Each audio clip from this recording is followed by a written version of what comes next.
My name is Sue Millman. I am Secretary of the European Federation of ATAXIAs, that is ATAXIA, and I'm also Chief Executive of ATAXIA UK. So ATAXIA attempts to bring together all the ataxia patient groups from across Europe.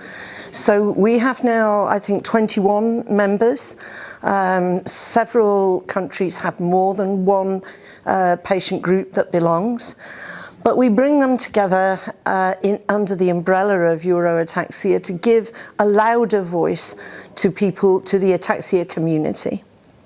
And the activities that we carry out, well, we meet together regularly in face-to-face conferences so that we as an ataxia community can keep up to date with the science and also attempt to influence researchers by explaining to researchers exactly the experience of people with ataxia. We have just at this conference had a session talking to patients about what it is that they want.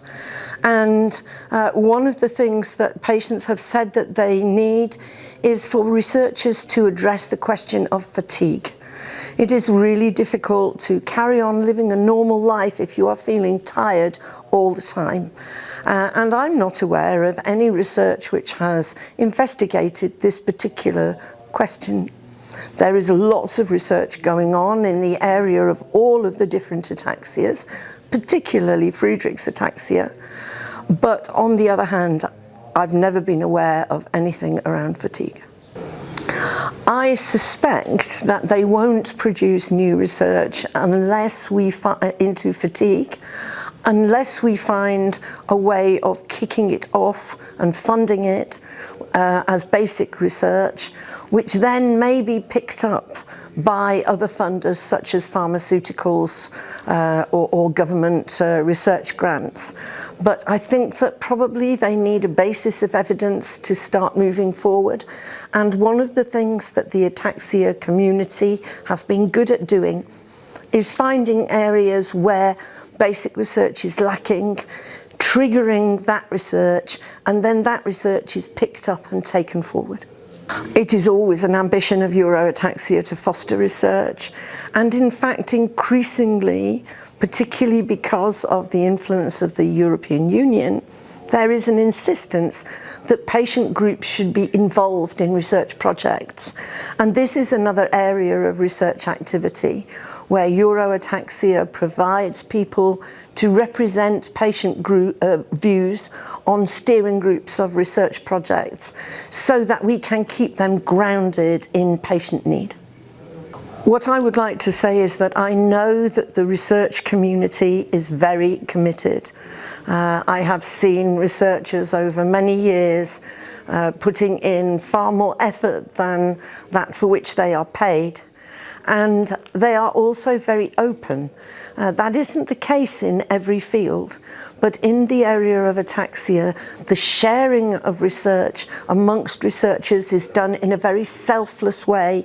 They are not looking for their own plaudits or congratulations.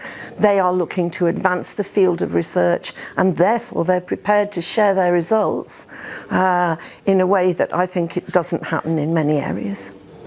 I am sure that Greece has already, in the short life of the Hellenic FA Association, has already made an impact. I have no doubt of this. It is very often the case that small organisations can punch above their weight, have more impact than their size, and I'm absolutely certain that the Greek Association is doing this.